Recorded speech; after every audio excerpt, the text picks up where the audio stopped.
Hello and welcome to the Mental Health Hotline. If you are obsessive-compulsive, press 1 repeatedly. If you are codependent, ask someone to press 2 for you. If you have multiple personalities, press 3, 4, 5, and 6. If you are paranoid, we know what you are and what you want. Stay on the line and we'll trace your call.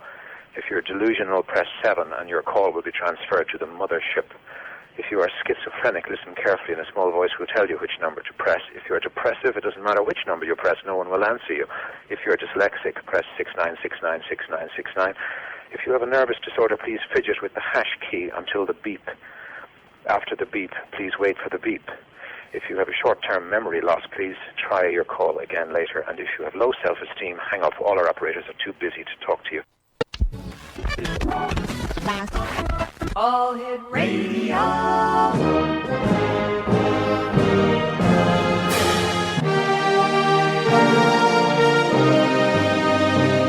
Welcome to the X Zone, a place where fact is fiction and fiction is reality. Now, here's your host, Rob McConnell.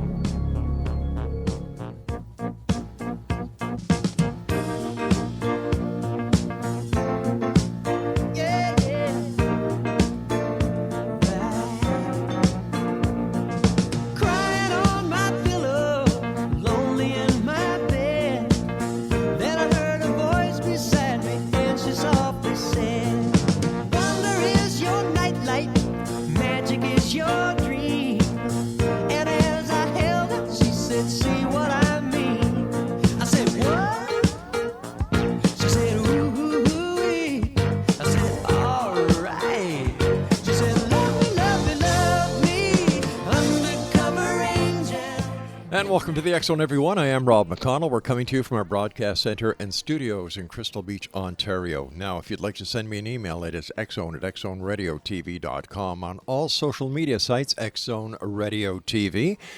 And if you'd like to find out all about the programming we have available for you on the X-Zone TV channel that is exclusive to Simul TV, visit www.simultv.com. Now, as you know, X-Zone Nation, this is a place where people dare to believe and dare to be heard. It's a place where fact is fiction and fiction is reality. And we come to you Monday through Friday from 10 p.m. Eastern until 2 a.m. Eastern, right here on the X-Zone Broadcast Network, Talkstar Radio Network, and Mutual Broadcast Network. X-Zone Nation, my guest this hour is Jennifer Stein, and she is best known for her award-winning 90-minute documentary film about the famous 1975 Travis Walton story. Jennifer has been an activist in the UFO community for about 20 years as a coordinator and founding member of the Main Line MUFON, a community educational service of the Mutual UFO Network in Pennsylvania. Jennifer serves as a state section director for MUFON in Pennsylvania as well. Now, Jennifer has published articles in periodicals about UFO phenomena, precognition, synchronicity, the crop circle phenomena, as well as articles about Travis Walton's story.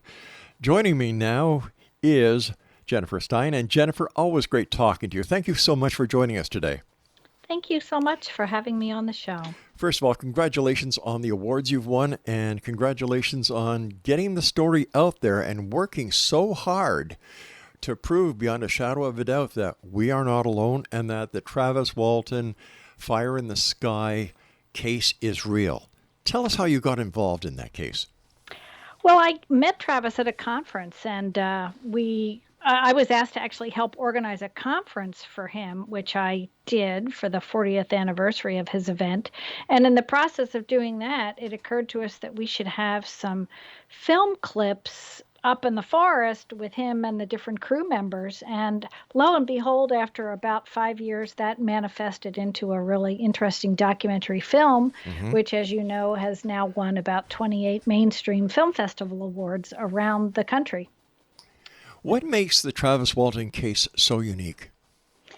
Well, Rob, I think it's such a complex case. There's missing time. There's 5 days worth of missing time where Travis himself goes missing. There were 7 witnesses to this UFO encounter, not just one personal, testimony. And it broke in the international media as a possible missing story, a possible homicide, and a UFO story all at once. So it became this overnight media sensation. And because of that, it's been hounded by skeptics and experts and researchers ever since. It's really like it's a hot potato. And literally, that hot potato's been thrown around the world for like 46 years now. And it hasn't stopped. I mean, it's going on right now as well. How has this story, the ups and downs of the story, the pro cons of the story, how has this affected Travis Walton as a person? Well, I'll tell you, Rob, he has really learned to grow a tough skin. He just cannot bother to be affected by the debunkers that are out there that say, oh, this couldn't have happened. In fact, in my documentary, at the very end of it, he makes a really funny statement. He says, I wouldn't wish this experience on anybody except the skeptics who claim this never happened. He said they would be well served by having this experience. So he has just learned to digest it and put it into place. And he also really thinks that what probably most likely happened to him is he was hit accidentally by this beam or thrust or force or bolt of lightning or whatever it is that came out of this craft because he got too close to it. He ran right up underneath it because he wanted to get a really good look at it. Right. And he was thrown for like 15 feet by this zap, this bolt of electrostatic charge or lightning or whatever it was. And it probably killed him. And the crew boys who were watching this, all sitting in a truck about 100 feet away, drove away. So he realizes that probably what happened is these beings, whoever they are, picked him up to probably bring him back to life and to take responsibility for what had happened. Because otherwise, Travis would have been dead and these guys would have been, maybe even gone to the electric chair or hung in Arizona at that time in 1975. Had he not come back, right, and he not come back alive, these boys would probably still be incarcerated for his murder. Now, Jen, what was the date of the Travis Walton abduction? It was November 5th, 1975, and it lasted till very wee early morning hours of November 11th. So he was gone a full 5 days before he returned and was dropped off on the side of the road outside of Heber, Arizona, when he called his family and asked for help. And it's very interesting that the operator in town knew his voice, knew who he was, because her kids had gone to school with him. And she called the local police because she listened in on the call. She heard his voice. She knew who he was. She listened in, and she called the police and said, he's back. He's back. He's out in a phone booth by Heber. But the police got there after his brother-in-law had already picked him up. So it's such a complex story. It really is. Jen, I remember having Travis on the show many years ago when I was at 610 CKTB. And I asked Travis if he was aware that on the day that he believes that they were coming back, not the day of the 11th, but on the 10th of November, that was the same day that the Edmund Fitzgerald sank in Lake Superior under suspicious conditions. Yes. Yes, interesting. Then, on November the 11th, which is Remembrance Day here in Canada, there were UFO sightings over the Lake Ontario, Lake Erie sightings, and the animals in all zoos within the area where these UFOs were spotted were acting crazy. In fact, animals from Marineland in Niagara Falls bolted out of their cages and their corrals, and were actually had to be surrounded up by the Ontario Provincial Police on the Queen Elizabeth Highway. Isn't that fascinating? Yeah. I did not know that, Rob. I know that highway well. So I've driven it many times. So why the skepticism? It's been what? How many years now? 46. It's been 46 years. And there's this whole new renewed skepticism going on. There's this woman in the Australian outbacks, I guess, in Perth, Australia. She's come up with this whole new website called $3 Kit. And she's well financed, and she's going after attacking any really good UFO case that's got some kind of connection with an ET being. And of course, Travis saw two different species. So this website in Australia is going after the they're going after the Betty and Barney Hill story. So they've been in touch with Kathleen Martin. Right. And they're going after the Travis Walton case. And honestly, Rob, I think this all relates to the June 26th, announcement by the U.S. government, where they finally kind of came clean and said, yes, we're being visited by extraterrestrial craft. They didn't say extraterrestrial beings. They just said craft. Mm-hmm. And we know that they're here and they outmaneuver our jets, and they often interfere with our military operations. And we don't know who they are. We don't know what they are. And we need more money to study them. That's what the U.S. said June 26th. It was this final statement we'd been waiting for. And since that point, all summer long, it seems like anyone who has a really good ET encounter themselves with direct contact with an extraterrestrial being, as Travis did, then they are going to be heavily debunked. In fact, Luis Elizondo even basically came out and said that. He was the Pentagon informant that stepped out of the Pentagon in December 16th, 2017, and said, look, we've been studying these things and the American public needs to know. He has clearly said that the ET contact part of the experience is not going to be part of disclosure. We're only going to hear about the craft. We're not going to be able to talk about beings or contact with beings. Jennifer, I hate to do this to you, my dear, but being in broadcasting yourself, you know that we have to take commercial breaks, so please stand by. And X Zone Nation, if you'd like to visit Jennifer's website, visit www.mainlinemufon.com, as well as traviswaltonthemovie.com. Jennifer Stein is my guest. This is the X Zone, and we're coming to you from our broadcast center and studios in Crystal Beach, Ontario, Canada. I'm Rob McConnell. Don't go away.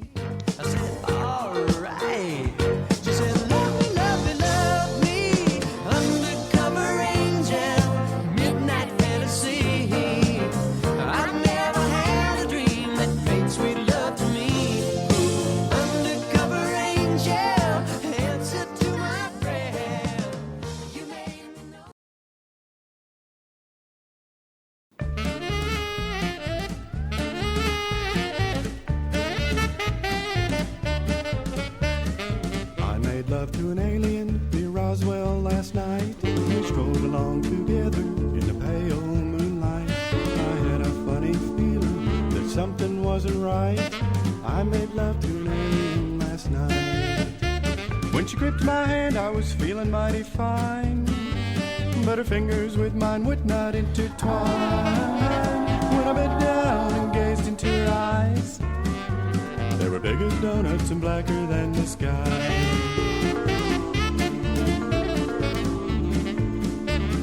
Said I'm feeling lonely. I said, Lord, so am I.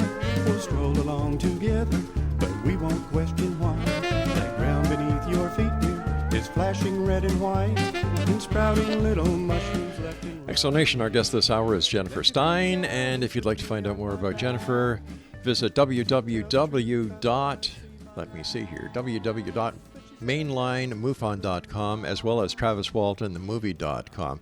But later on in this segment, we're going to be talking about a super event that Jennifer and Travis Walton are part of.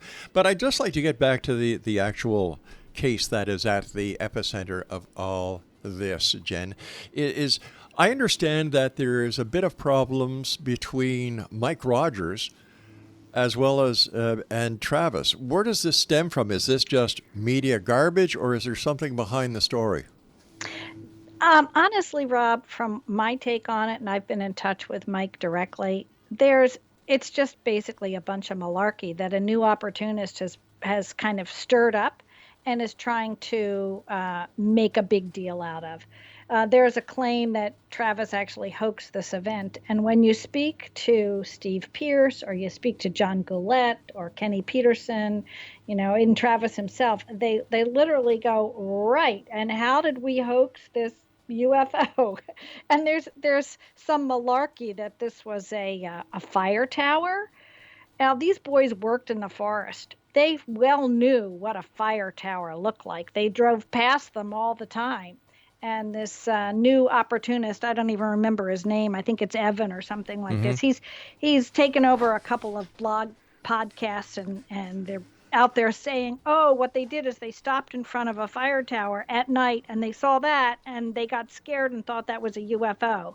And that Travis then planned this hoax that somebody put a flashlight down on him, or Right. one of those fire tower lights, that they use to signal one another, like a ship signaling light. Somebody hit him with the light and then he jumped backwards. Now, there was a huge thrust that freaked all these other loggers out. And two of these guys had just gotten out of the military, one out of the Army, one out of the Navy. They'd seen action, and they weren't going to be disturbed or, upset by somebody hitting him with a beam of light. They felt this in their bodies. They saw him land without any attempt to break his fall, and it was 15, 20 feet from where he was standing. They wouldn't have slammed the truck and driven away if they knew they were sitting in front of the Gentry Fire Tower, and they would clearly see the frame of the Gentry Fire Tower underneath this thing, and they wouldn't mistake it for a round craft. It's really absurd what's going on. But people who don't know the details of the story are rushing, clamoring to find out about it. It's really amazing to me, and I think there's another reason why this is happening. And it's because when COVID came, right, everybody got locked down in their homes and they could go on the internet, they could Google up their TV, and they could choose more than ever before to figure out what they were going to spend their time watching. And just about that time, around 2019, I got this film out on Amazon Prime. It got picked up by a distributor, and it got put in multiple languages. So it's around the world now, and people are Googling and trying to research about UFOs. Well, don't you know, this film has gone up to the top of the charts finally. I'm finally seeing a little bit of income coming in from Film Hub, which is my distributor. And when I start to see income, that means a lot of people are watching it, because I'd never made anything on this film. I figured I would die before I ever made back any of my money on it, which is probably still the case. But when I start to see streaming uptick, I know people are watching it. And that's probably why people are going after debunking it, because it's starting to get out there, and more people around the world are finally beginning to understand the incredible details to the story and what has always made it so unique. That's what I think, at least, I think that's all related. I think you can't separate one thing out from another. The fact that more and more people are learning about it is why it's now becoming in the focus of, we got to debunk this. So tell me more about this lady in Australia. That bothers me. Yeah, I suspect, although I cannot prove it, but I suspect that there is an effort to have paid disinformants that are paid by some undercover group or an intelligence operation of some sort. We all suspected that Philip Klass was paid by some, intelligence group to kind of go after the Travis Walton case. And what's interesting is I have a lot of the Klass files, because I've been to what's called the American Philosophical Society here, and Philip Klass's letters and communications, were archived there. So I was reading them for years with Stanton Friedman and Kathleen Martin, especially around the Walton case, because I was making this documentary. And all of the things that Klass sort of nitpicked on, they seem to be getting picked up again. So I think that the information from Klass's files are being fed right to these new, younger debunkers who are savvy with things like, social medias and podcast and Facebook and Twitter and Pinterest. And they're putting stuff out there now in these new mediums, whereas these older debunkers, some of them are still around, still alive. There's actually quite a big website with, a whole list of them. Michael Shermer and I think Robert Schaefer is on there. There's like 25 or 30 real UFO skeptics that want to go out there and just, pick apart these cases. But they nitpick them to such detail that what happens is then the people who are following the case go and dig into those files and say, well, yeah, but you're looking at the wrong data, or you're looking at it from the backside rather than the front side, or you've picked one thing out of 5 things that, yes, you might leave you with some doubt, but if you look at these other 5 aspects of like the polygraphs, you'll see, no, Travis has taken so many polygraphs that the one that he failed is so insignificant because he failed a polygraph right after he came back But from didn't he? being abducted. But didn't he also fail a polygraph on TV with a question asked by Michael Shermer? Yes, this was called the Moment of Truth show. Right. Yeah. And that has been actually taken off the air because their policies were so unethical. There's a wonderful polygraph institute in New York City called Global Polygraph, Right. with a PhD, guy, a really great guy named Michael Martin, and he has written in depth, like even before the show was taken off the air. Right. He wrote about how their practices were absurd. But still, and Travis kind of fell for it. But still, Michael Shermer asked a question that Travis Walton failed the lie detector with, right? Well, what Michael Shermer asked, no. Michael Shermer said, can you give me a piece of a UFO craft? Show me where your evidence is. And of course, Travis doesn't have a piece of the craft, Right. No one does. That's the thing Philip Klass always used to say. I'll give you $10,000 if you give me a piece of a UFO. Well, if I think if that was possible, Travis would have won the $10,000. But Michael Shermer just came on to kind of be like, a presence, and they did that to kind of dramatize everything. But the premise of that show, when you take a polygraph, you're supposed to answer 5, maybe 10 questions, and you're supposed to be run on those questions at least 3 times, and the tracings of those then get compared, and they look at your skin galvanization and your reactions if your body moves or whatever, and your breathing. Do you know, for that show they only ever asked a question once, and they asked Travis 60 questions once. They never ran him with multiple questions. The whole premise of it was so poorly done according to polygraph standards that the show got taken off the air. Literally, the Governors Association came after the producers and said, "You can't do this. This is absurd. You're making people distrust the process of polygraph, and you're terribly bad for our industry." So the Association of Polygraphers went after them and sued them, as well as a number of clients who were on the show. Well, here in Canada, polygraph is not acceptable in court.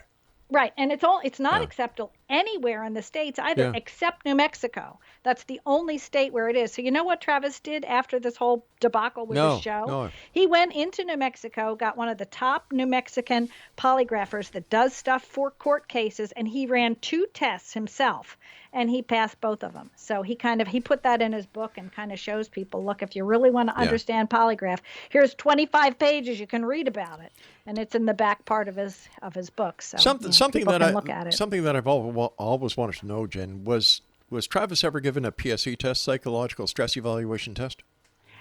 I don't know. I know he was examined right after he came back by 2 psychiatrists, and they said to him, "You are not in the condition or the position now. You're in a post-traumatic shock state right now." And I think November 14th or 15th, he actually took a lie detection test or a polygraph with this guy named John McCarthy. And John had a pretty clear bias against Travis. In fact, was yelling at him a couple of times. There's actually an audio cassette tape of this because a number of people had tape recorders going while this polygraph was going on. But the Rosenbaums, a husband and wife psychiatry team, said you should not take this test. The head of the APRO organization, the Aerial Phenomenon Research Group, said to Travis, Jim Lorenzen said, "You're in no position and no place to take this test." All right, Jen, we've got to take. You'll fail it. All it will show is that you're under extreme stress, which is what it did show. Jen, we've got to take our news break. Please stand by. Exonation. Jennifer Stein is our special guest. www.traviswaltonthemovie.com.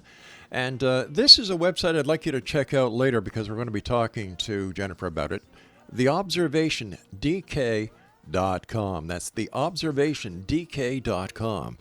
We'll talk more about TheObservationDK.com and the event that it's associated with when we come back from this commercial break. I'm Rob McConnell. This is the X Zone. Don't go away.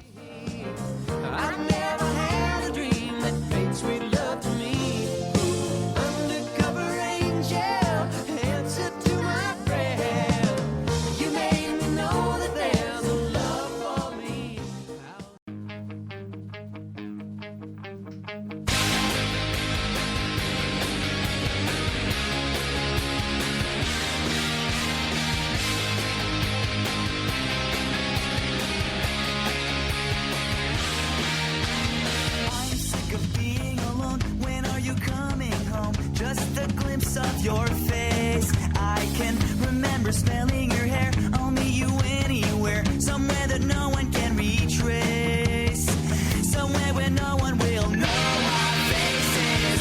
She has 2 arms to hold me and 4 legs to wrap around me. She's not your typical girlfriend. She's my alien.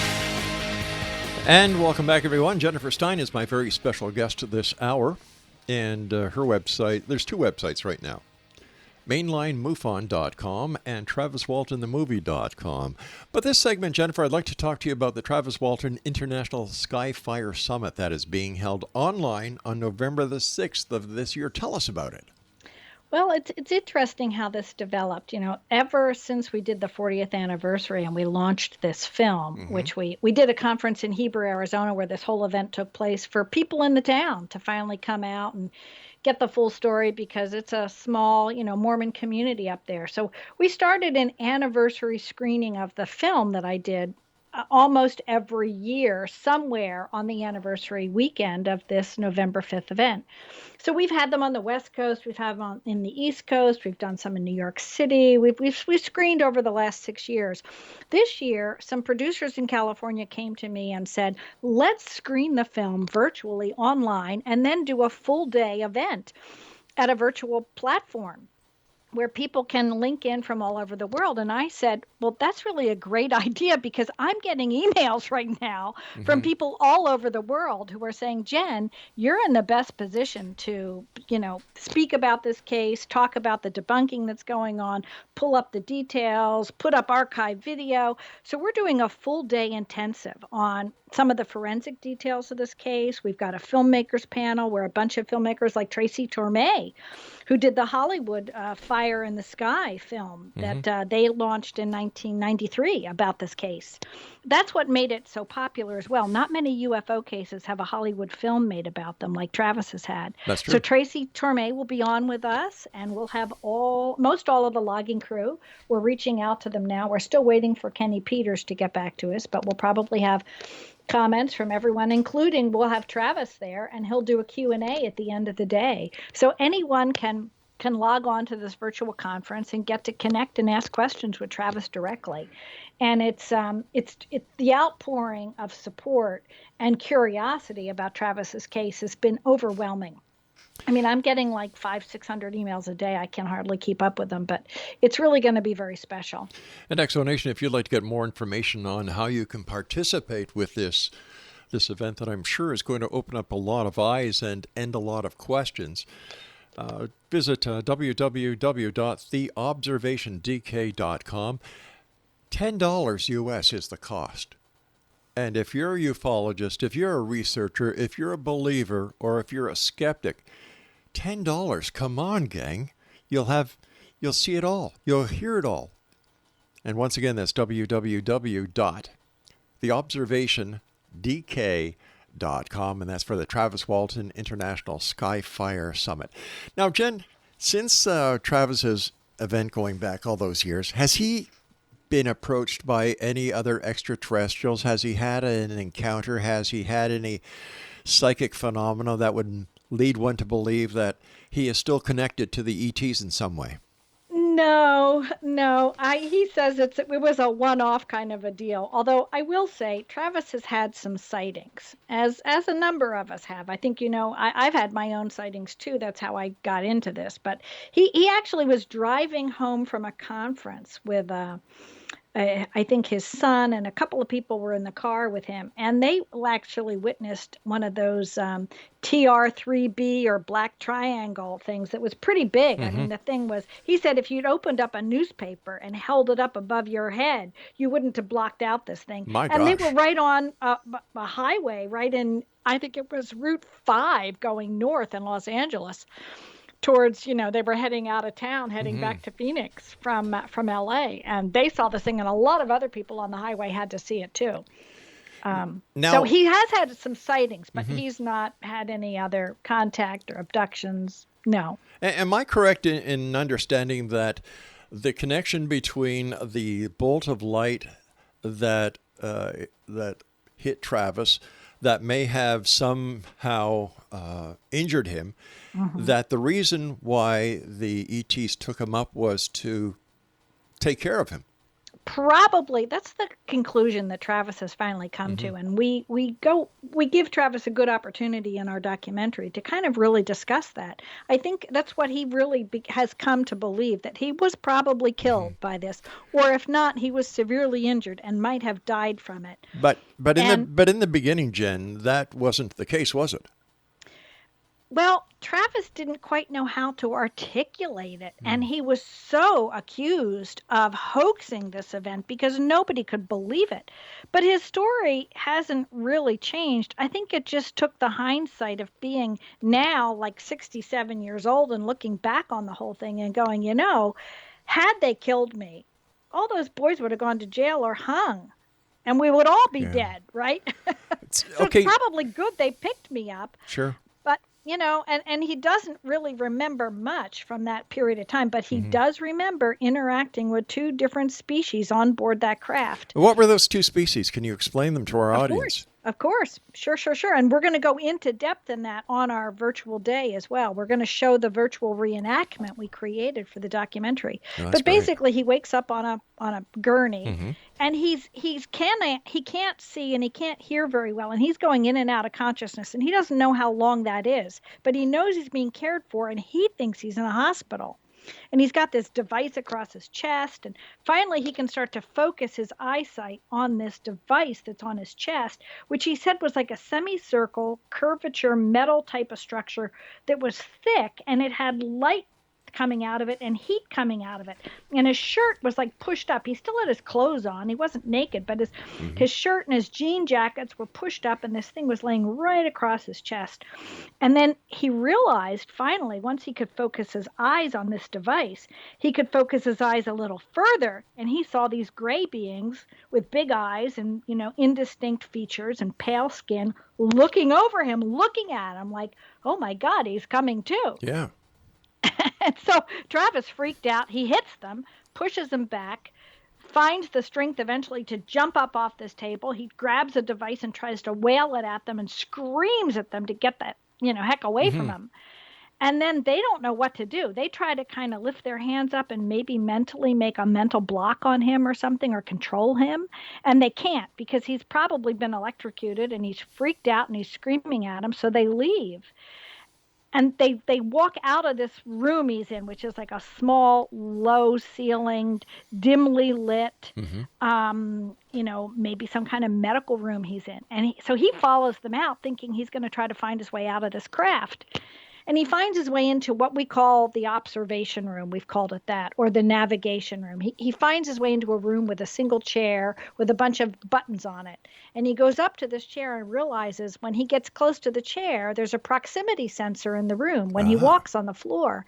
And the room becomes a 360-degree like planetarium, floor, wall, ceiling, and it's a star map.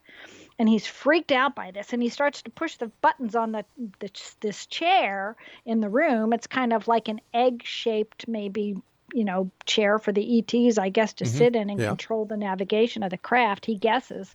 And all of a sudden, the star map is changing. So everything is moving around him, and he's like freaked out and nauseous. He can hardly breathe as it is. It's very musty and stuffy in there. And he's got pain in his chest. He's dehydrated. He's weak. He's got heart palpitations going on. And this being appears in the door that he thinks is human.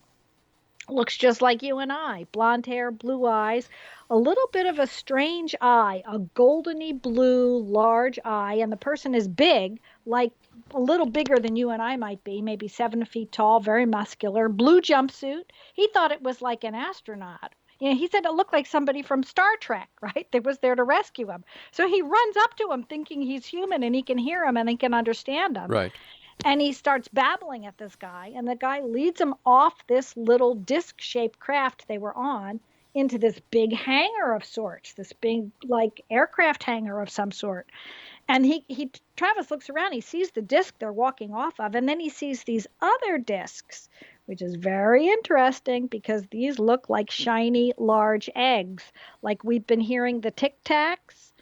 Travis was describing a Tic Tac back in 1975. right? 45 years before we met David Fravor, and we know about, the USS Nimitz and what went on in California. It's very interesting. Well, Then Mork he and Mindy, yeah. Mork and Mindy, they also had the egg-shaped craft that Mork came to Earth on. So, And those look like large eggs. Maybe. I mean, who knows? A lot of those producers, like Gene Roddenberry, they were probably being fed stuff. By who? Right. I mean, there's a lot of theories like that. Sure. That they were literally being fed stuff so that people wouldn't take it seriously if it did come out. All right, you and I have to get ready for our final break, Jen. Great talking to you, and congratulations on everything that you're doing. Thanks. All right, Exonation Jen Stein is our special guest. And once again, if you'd like to get more information on the online event on November the 6th, it's $10, gang. Come on. Get your wife, get your grandma, get somebody if you can't afford $10. And if you can't afford $10, then you shouldn't be in ufology, because people in ufology, believe it or not, do all their research on their own dime. That's how dedicated they are. Visit www.theobservationdk.com, and the event is Travis Walton International Skyfire Summit. Now, I'll be back on the other side of this commercial break with the news no news this time. Just the break. We'll be back on the other side of the break as we wrap up this hour here in the X Zone from our broadcast center and studios in Crystal Beach, Ontario, Canada. Don't go away.